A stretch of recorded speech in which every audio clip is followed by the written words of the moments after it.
Good morning friends. आज हमारा unit number 2 alternative fuels का जो टोटल हमारा T2 का 23rd लेक्चर है उसमें आप सबका स्वागत है। आज हम अल्टरनेटिव फ्यूल्स में एलपीजी और सीएनजी के बारे में डिस्कशन करेंगे। ये यूनिवर्सिटी एग्जाम जीटीओ में काफ़ी बार पूछा जा चुका है। हमने लास्ट लेक्चर में अल्कोहलिक फ्यूल्स और हाइड्रोजन फ्यूल के ऊपर डिस्कशन किया था।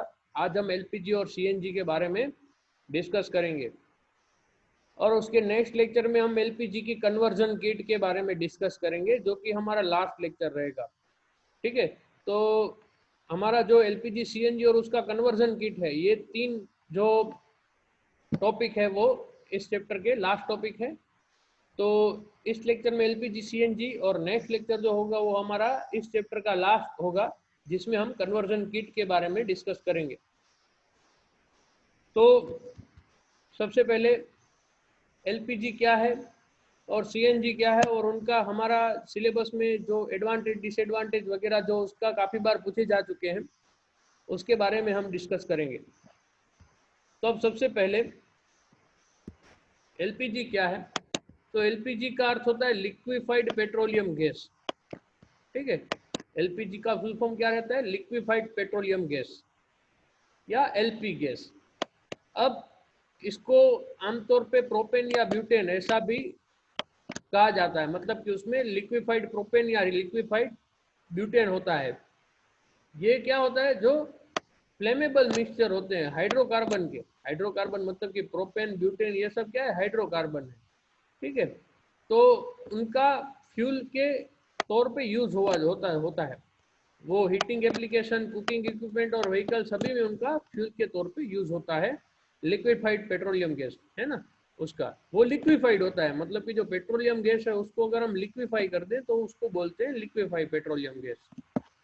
अब ये बाय प्रोडक्ट होते हैं, जो डिस्टिलेशन प्रोसेस होती है क्रूड या पेट्रोलियम की, तो उसको हम हेवी ऑयल में से निकाल के, क्रूड या पेट्रोलियम ऑयल में से या हेवी ऑयल में से निकाल के उसको हम एज अ बाय प्रोडक्ट के तौर पे यूज करते हैं। आमतौर पे ये क्या होते हैं? एन ब्यूटेन, आइसोब्यूटेन और प्रोपेन, इन सभी के परसेंटेज वाइज ये यहाँ पे बताए गए हैं। तो ये इसका आमतौर पे इसके अंदर आप बताया कि लिक्विफाइड पेट्रोलियम गैस, तो उसमें क्या होता है? तो एन ब्यूटेन, आइसोब्यूटेन और प्रोपेन ये उसमें होते हैं। अब उसकी प्रॉपर्टी क्या है? तो एलपीजी की प्रॉपर्टी ये है कि ये कलरलेस होता है, मतलब कि इसका कोई कलर नहीं होता। ऑर्डरलेस होता है, मतलब इसकी कोई स्मेल नहीं होती है। और हाईली वोलेटाइल, मतलब कि वो काफ़ी जल्दी जल जाता है। फिर ये क्विकली एयर के साथ मिक्स हो जाता है। उसके बाद इसका इग्निशन टेम्परेचर है वो 410 से 580 डिग्री सेल्सियस जितना है। मतलब कि अगर आपको इग्नाइट करना है तो वह आपको 410 डिग्री सेल्सियस, तो ये काफ़ी कम है। फिर ये एयर से हेवी है, एयर से ज़्यादा डेंस रहता है।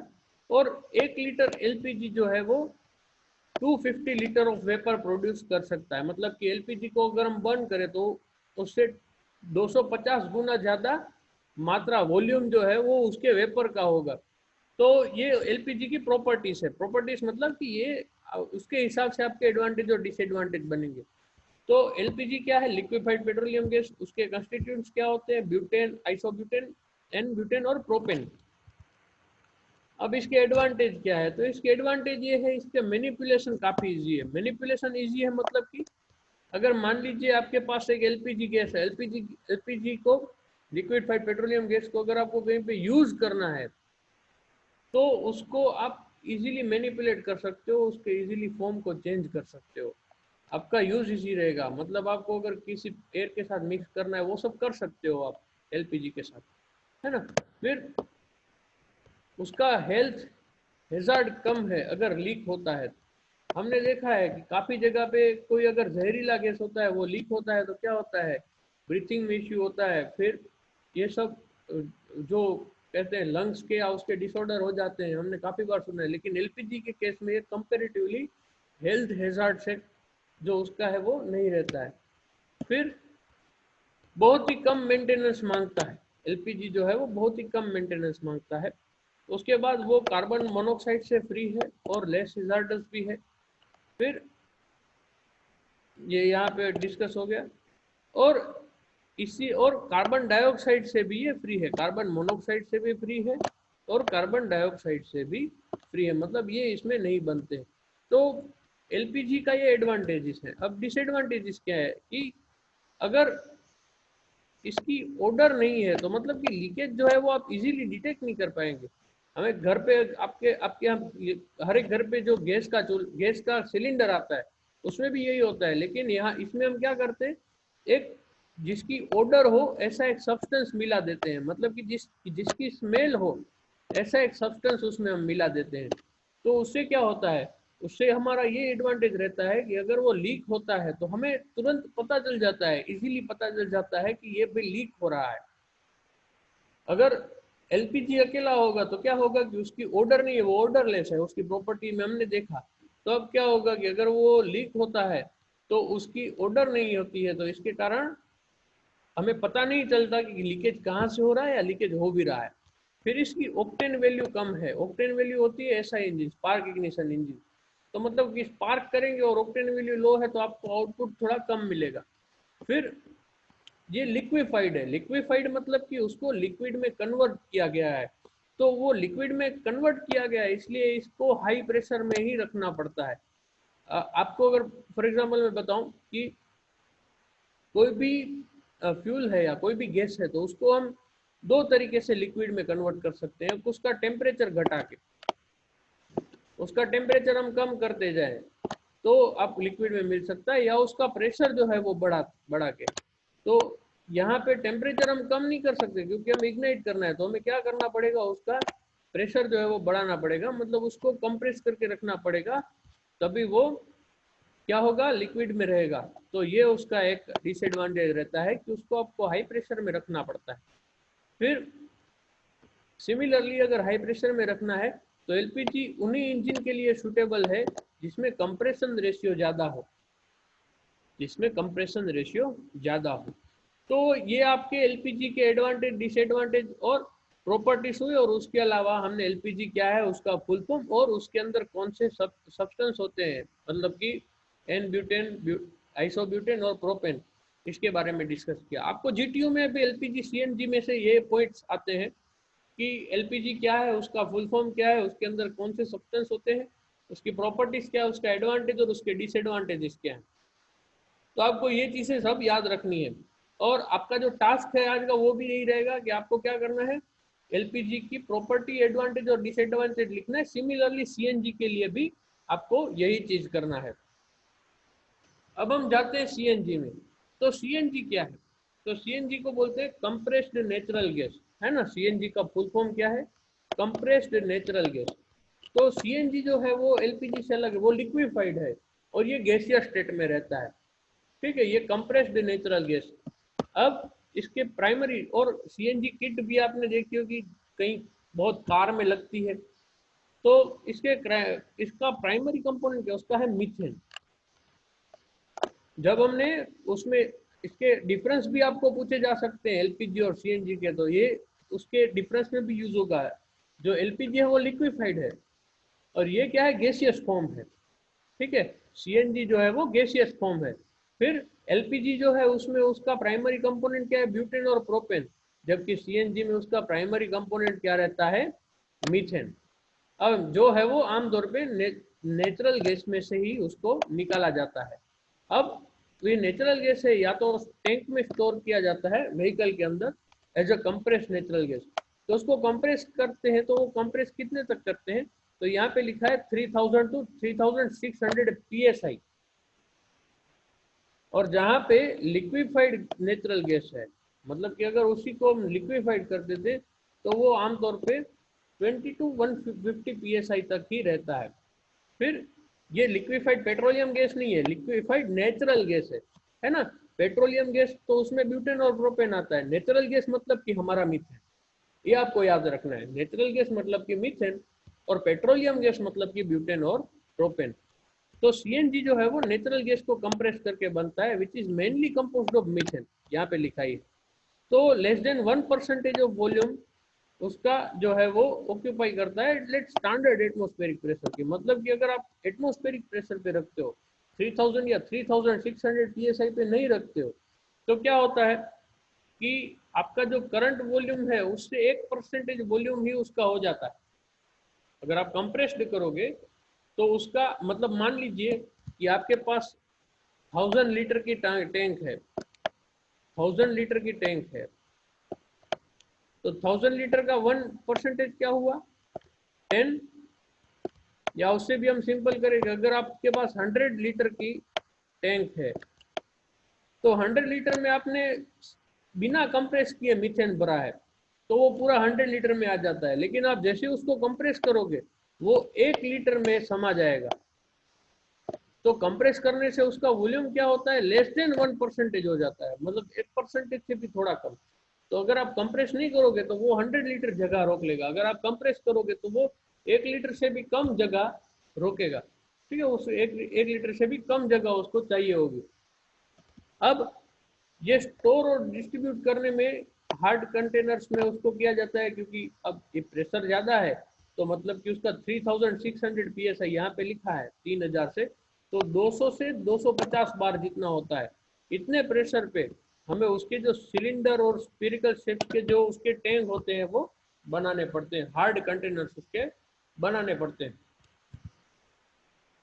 उसमें आमतौर पे क्या होता है, तो उसमें 88.5% मीथेन रहता है।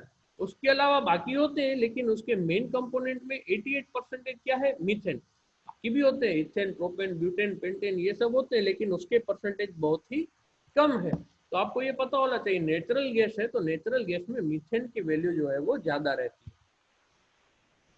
अब इसकी प्रॉपर्टीज क्या है, तो इसकी प्रॉपर्टी ये है कि अगर व्हीकल जो है वो सीएनजी से पावर्ड है तो वो कार्बन मोनोऑक्साइड और हाइड्रोकार्बन एमिशन उसके कम होंगे।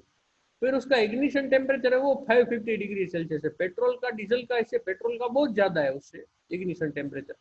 अब सीएनजी है उसको ज्यादा एयर चाहिए इग्निशन के लिए, और ये पेट्रोल और डीजल से कम एक्सपेंसिव है, और वो बहुत ही कम एनवायरनमेंट पे इफेक्ट करता है, क्योंकि उसमें से कार्बन मोनोऑक्साइड के एमिशन नहीं निकलता, इसलिए वो एनवायरनमेंट पे बहुत ही कम इफेक्ट करता है। वो एनवायरनमेंट फ्रेंडली नहीं कह सकते, लेकिन लीस्ट एनवायरनमेंट इम्पैक्ट उसकी रहती है। एडवांटेज क्या है इससे, कि वो एलपीजी से कम पोल्यूशन करता है। तो आपको ये देखिए, मैंने यहाँ पे जो लिखा है वो इसीलिए लिखा है कि आपको अगर एलपीजी और सीएनजी का डिफरेंस भी पूछा जाए तो भी आप इसमें से बना सकते हैं। तो आपका आज का फर्स्ट टास्क ये कह सकते हैं कि वो है एलपीजी की प्रॉपर्टी, एडवांटेज, डिसएडवांटेज। दूसरा टास्क आपका रहेगा सीएनजी के प्रॉपर्टीज, एडवांटेज और डिसएडवांटेज। और थर्ड टास्क जो है आपका रहेगा वो क्या होगा, एलपीजी और सीएनजी के बीच का डिफरेंस। तो यहाँ पे ये भी बताया कि सीएनजी जो है वो एलपीजी से चीप रहता है, सस्ता रहता है और क्लीन भी रहता है, क्योंकि ये गैसीय स्टेट में है, वो लिक्विड स्टेट में है। फिर ऑक्टेन रेटिंग जो है, ऑक्टेन रेटिंग सीएनजी की वो ज्यादा है, इसलिए उसकी एफिशिएंसी भी ज्यादा है। फिर वो सल्फर और नाइट्रोजन उसमें नहीं होते, तो वो सल्फर या नाइट्रस ऑक्साइड जो है वो बनाने की संभावना नहीं रहती, इसलिए वो थोड़ा एनवायरमेंटल फ्रेंडली है। फिर वो एयर के साथ इजीली मिक्स हो जाता है, तो एलपीजी भी सिमिलर था, तो ये उसका डिफरेंस नहीं है, वो सिमिलरिटी है। फिर उसका नॉइस लेवल जो है वो काफी कम रहेगा, क्योंकि ये गैसियस में है, तो इसका नॉइस लेवल जो है वो डीजल से काफी कम रहेगा। अगर डीजल इंजन है तो उससे आपका सीएनजी इंजन का नॉइस बहुत ही कम रहेगा। फिर सीएनजी व्हीकल की जो लिमिट है वो कह सकते हैं कि वो 40% less nitrogen oxide, 90% less hydrocarbon और 20% लेस CO2 प्रोड्यूस करता है बाकी सारे इंजन। तो ये उसके एडवांटेजेस है। अब उसके डिसएडवांटेज क्या है, तो डिसएडवांटेज क्या है कि इसमें आपको एक टैंक रखना पड़ेगा, सीएनजी टैंक, जिसमें से आपका फ्यूल सप्लाई हो, तो उसको ज़्यादा स्पेस चाहिए फ्यूल स्टोरेज के लिए। फिर अगर कोल्ड वेदर है तो इसका स्टार्टिंग का प्रॉब्लम रहेगा, है ना। फिर उसकी इंस्टॉलेशन कॉस्ट, क्योंकि उसको स्पेस ज़्यादा चाहिए, अलग से स्टोरेज का चाहिए, तो उसकी इंस्टॉलेशन कॉस्ट भी रहेगी। फिर अवेलेबिलिटी, अब हमें पेट्रोल डीजल का पता है, पेट्रोल डीजल की अवेलेबिलिटी थोड़े थोड़े किलोमीटर के एक पेट्रोल पंप या उसका डीजल का जो पेट्रोल डीजल का पंप होता है। लेकिन अगर सीएनजी स्टेशन देखें तो अभी करंट कंडीशन में उसकी अवेलेबिलिटी भी कम रहती है। फिर अगर ये लीक होता है सीएनजी, है ना। वो एलपीजी में ये एक एडवांटेज था कि वो अगर लीक होता है तो इतना हार्मफुल नहीं है, लेकिन अगर ये सीएनजी जो लीक होता है तो ये बहुत ही हार्मफुल रहता है हेल्थ के लिए। और ये लंग कैंसर मतलब कि फेफड़ों का कैंसर भी इससे हो सकता है। और इसका एक और डिसएडवांटेज है सीएनजी का कि इससे इंजन का लाइफ स्पान जो है वो कम हो जाता है रिलेटिव टू पेट्रोल और इंजन। तो ये ऐसा क्यों होता है? क्योंकि कंप्रेस्ड गैस आप न डाल रहे हो, उससे आपके सिलेंडर पे प्रेशर बहुत ज़्यादा बढ़ेगा और उसका प्रेशर जो है वो लिक्विड से अनइवन होगा। तो अनइवन प्रेशर के कारण जो कंप्रेस्ड गैस जाएगा वो ऑलरेडी कंप्रेस्ड होगा और उसको आपको फिर से कंप्रेस करना है पिस्टन सिलेंडर में। तो प्रेशर के अनइवननेस के कारण भी इंजन का लाइफ स्पान जो है वो कम हो जाएगा। तो ये एक सीएनजी का डिसएडवांटेज रहता है। तो मेरे ख्याल से आपको आज का लेक्चर समझ में आ गया होगा। बहुत ही सिंपल था, एलपीजी क्या है, सीएनजी क्या है, उनकी प्रॉपर्टीज, एडवांटेज और डिसएडवांटेज। तो आपका आज का जो 3 क्वेश्चन है, 3 टास्क वो यही है। पहला टास्क जो है वो क्या है कि आपको एलपीजी की प्रॉपर्टी, एडवांटेज, डिसएडवांटेज लिखना है। दूसरा टास्क है आपको सीएनजी की प्रॉपर्टी, एडवांटेज, डिसएडवांटेज लिखना है। और तीसरा टास्क आपका है एलपीजी और सीएनजी के बीच का आपको डिफरेंस लिखना है। तो आज का हमारा लेक्चर खत्म हुआ और उसके बाद आज जो हम नेक्स्ट लेक्चर करेंगे वो हमारा अल्टरनेटिव फ्यूल्स का लास्ट लेक्चर होगा, जिसमें हम आपको बताएंगे कि भाई जो किट है एलपीजी और एलपीजी की कन्वर्जन किट है वो कैसे लगती है, कहाँ लगती है। वो एक क्वेश्चन इंपॉर्टेंट रहता है, कभी कभी पूछा गया है। बहुत सबसे ज़्यादा पूछने जाने वाले क्वेश्चंस जो आज हमने किए वही है कि एलपीजी और सीएनजी की प्रॉपर्टी, एडवांटेज, डिसएडवांटेज क्या है और उसका डिफरेंस क्या है। ये सबसे ज़्यादा क्वेश्चन जो है वो इस चैप्टर में से पूछे जाते हैं। तो अब हम नेक्स्ट लेक्चर में मिलेंगे। आप अपना टास्क जो है वो गूगल क्लासरूम पे सबमिट करा दीजिएगा। Thank you.